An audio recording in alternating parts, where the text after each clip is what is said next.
Hi, my name's Liz Burns and I'm a sports journalist. I'm just back from the Winter Olympics. It's all very big and spectacular out there. When I was out there, I was actually working doing, well, what I did a couple of things. I worked on the ice hockey, I worked on figure skating and snowboarding, interviewing a few of the athletes when they came off the ice and the snow. But I mean, it was so cold that you couldn't get your pen working, so you had to write it all down in pencil. And then at other times I was in the office sort of making sure that all the stories were factually correct and they read nicely and everything. But what I really wanted to come in and talk about as well was that it's sort of not always been like that for me. I mean, it sounds like a great life, and it is a great life. You know, I go to great places, meet really interesting people.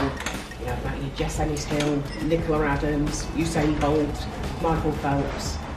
But when I was a lot younger, I had no idea where I was going. I didn't know what I was doing at all.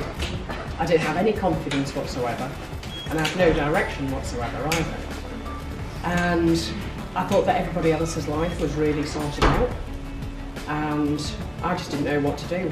You know, I just felt I had such a lack of confidence, and it was a big cycle. I was very scared. I was scared of failure, and somehow I found myself a marketing job, and I honestly have no idea how I did. And it turned out it wasn't actually the right thing at all, because I was out of my depth. You know, it didn't really work out. But what it showed me was that I loved writing. I'd always loved writing since I was a little girl. Always loved sport, and in this job there was quite a lot of writing. Anyway, I left that job. Still didn't know what to do. Was still pretty much all over the place. So I ended up doing a little bit of writing, and the best decision I ever made was that I contacted one of the people who worked at one of the papers here. A man called Alan Powell, and he became editor of both the Star and the Telegraph.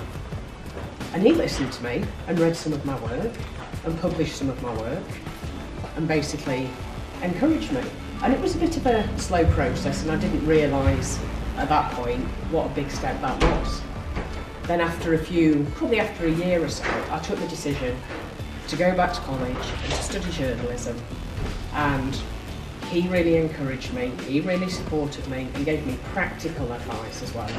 I did work experience down there, and then once I'd finished the course, which was just 6 months long, he put me in touch with a friend of his who was hiring at a place called the Press Association, and so I got my job there. By this point I was in my late 20s, so I thought everybody else is sorted apart from me. Everybody's got their life completely, you know, they've got what they wanted, I'm just starting again. So I suppose one of the things I'm saying here is that without that support, I very much doubt I'd be standing here today. I very much doubt I'd have the life that I have today and go to the places I have today. But just one person's faith in me and my belief in them as well has made all the difference. So he taught me, I see this now, I don't think I realised at the time, he taught me to back myself and to believe in myself. And that is basically what I sort of came to share as well, that just one decision and that belief in yourself and belief in your abilities can make all the difference in your life.